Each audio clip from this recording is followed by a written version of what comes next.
आगे बढ़ेंगे। एक और बड़ी खबर इसी बीच आपको बता दें, दिल्ली शराब घोटाले में ये बड़ी खबर है कि सिसोदिया से आज पूछताछ हो सकती है। तो खबर यह है कि ईडी एक बार फिर सिसोदिया से पूछताछ कर सकती है। ईडी ने के कविता को भी समन भेजा है। के कविता दिल्ली के लिए भी रवाना हो चुकी है, जो जानकारी थी, और उन्हें भी समन भेजा है, उनसे भी पूछताछ होगी।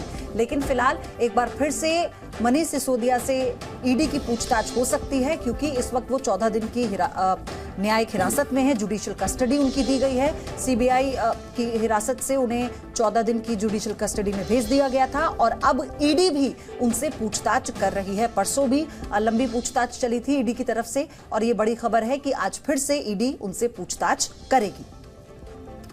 तो लंबी पूछताछ हुई थी एक दिन पहले ही, अब आज भी पूछताछ हो सकती है। और चूंकि शराब घोटाले के मामले में सीबीआई और ईडी दोनों जांच कर रहे हैं, तो दोनों अलग अलग एजेंसियां हैं, अलग अलग जांच की प्रक्रिया चल रही है। सीधे आदेश थे जो मीडिया चैनल्स ने टीवी पे चलाए, अगले दिन अखबारों में चले, कि मनीष जी को विपासना वाले सेल में रखा जाए, जहां पे वो विपासना कर सकें, यानी कि मेडिटेशन कर सकें, ध्यान लगा सकें। कोर्ट की इन डायरेक्शंस के बाद भी उनको इस तरीके के हार्डन क्रिमिनल्स के साथ क्यों रखा जा रहा है? मनीष सिसोदिया जी, सत्येंद्र जैन जी होली के दिन नहीं है, ये कमी तो है ही। इसके साथ आज ये चिंता भी है कि क्या केंद्र सरकार अब राजनीतिक हत्याएं भी करवाएगी। हम चाहेंगे कि केंद्र सरकार इसका जवाब दे, हम इसके बारे में जानना चाहेंगे और हम उनकी घोर जो है इस कदम की निंदा करते हैं। राजनीतिक प्रतिद्वंद्वी हैं हम, भारतीय जनता पार्टी के हम पॉलिटिकल कॉम्पिटिटर्स हैं, मगर क्या इस तरीके की दुश्मनी राजनीति में होती है? हमें जानना चाहेंगे भारतीय जनता पार्टी के लोगों से। आप लोग हमें दिल्ली में हरा नहीं पाए। एक बार हुआ चुनाव, 2 बार चुनाव हुआ, 3 बार चुनाव हुआ, लोगों ने आम आदमी पार्टी को चुना है। आप लोग हमें एमसीडी में नहीं हरा पाए। लाख षड्यंत्रों के बाद भी मेयर और डिप्टी मेयर आज हमारी बन गई। तो राजनीतिक बातें अपनी जगह हैं, लेकिन एजेंसियों का काम अपनी जगह। ज्यादा जानकारी के साथ बलराम पांडे इस वक्त हमारे साथ जुड़ गए हैं। बलराम, ईडी की टीम पहुंचेगी?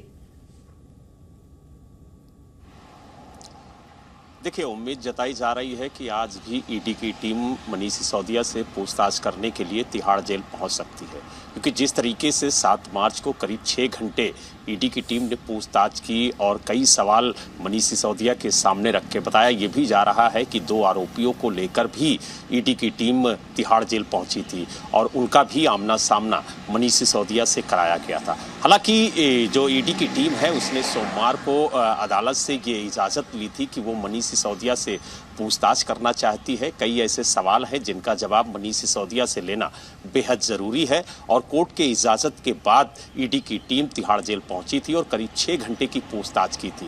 लेकिन कुछ ऐसे सवाल हैं जिनका जवाब अभी तक मनीष सिसोदिया ने स्पष्ट तौर से नहीं दिया है। यही वजह है कि एक बार फिर से ईडी की टीम मनीष सिसोदिया से पूछताछ कर सकती है।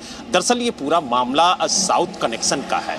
जिस तरीके से 100 करोड़ की रिश्वत देने की बात साउथ की तरफ से कही जा रही है, उसको लेकर के ईडी पूरी चैन को खंगाल रही है और यही वजह है कि चाहे अभिषेक बोयनपल्ली हो, उनको गिरफ्तार किया गया, इसके अलावा पिल्लई को भी गिरफ्तार किया गया और पिल्लई के पीछे जो बैकडोर से मदद करने की बात सामने आ रही है, वो कहीं ना कहीं जो तेलंगाना के सीएम हैं उनकी बेटी कविता का नाम आ रहा है। यही वजह है कि ईडी ने उन्हें भी समन जारी करके आज पूछताछ के लिए बुलाया था, लेकिन उन्होंने ईडी को पत्र लिखा और कहा कि हम 11 मार्च को पूछताछ के लिए शामिल होंगे। तो कहीं ना कहीं जब ईडी की जो पूछताछ है वो काफी तेज हो गई है और माना जा रहा है कि कुछ सवाल ऐसे हैं जो साउथ कनेक्शन को उजागर कर सकते हैं। उन्हीं सवालों को लेकर के ईडी बार बार मनीष सिसोदिया से पूछताछ कर रही है और ये जानने की कोशिश कर रही है कि आखिरकार साउथ कनेक्शन क्या है और किस तरीके से जो नीतियों में परिवर्तन किया गया है उसके पीछे का राज क्या है, और एक के बाद एक कड़ियां ईडी जोड़ती हुई नजर आ रही है। लेकिन अब देखने वाली बलराम, आप बात बने ये रहिएगा होगी हमारे कि साथ। जब एक और बड़ी अपडेट इससे जुड़ी हुई दे दे। 11 मार्च को पेश होंगी के कविता।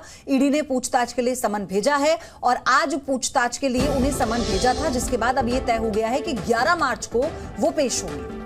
तो शराब घोटाले से जुड़ी हुई बड़ी खबर है ये।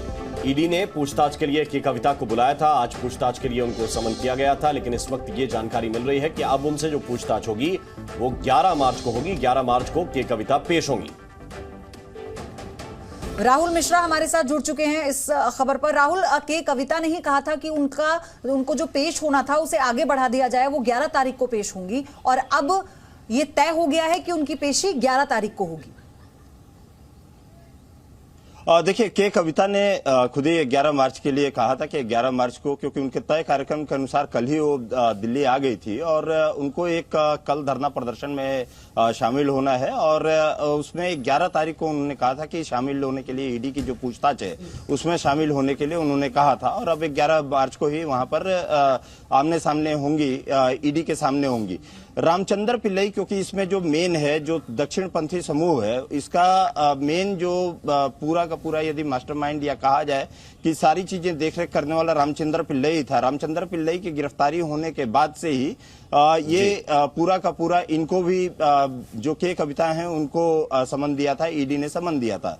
रामचंद्र पिल्लई का 12 तारीख तक, क्योंकि जो हिरासत में, ईडी के हिरासत में है, 12 तारीख तक उसका टेन्योर, हिरासत की अवधि खत्म हो रही है, तो ये माना जा रहा है कि उसके आगे भी ईडी कहीं ना कहीं सीधे तौर पे बढ़ा सकता है। ठीक है। लेकिन ईडी चाहती है कि ईडी के सामने, रामचंद्र पिल्लई के सामने बैठा करके के कविता को आमने सामने बैठा करके और यहाँ पर पूछताछ किया जाए, और जो पूरा नेक्सस है, बिल्कुल, बहुत बहुत शुक्रिया, बहुत बहुत धन्यवाद। दोनों का आमने सामने बिठाकर जब पूछताछ करेंगे तो संभव है कि कई ऐसे जो प्रश्न हैं जो ईडी के मन में हैं उनके उत्तर मिले। जी न्यूज़।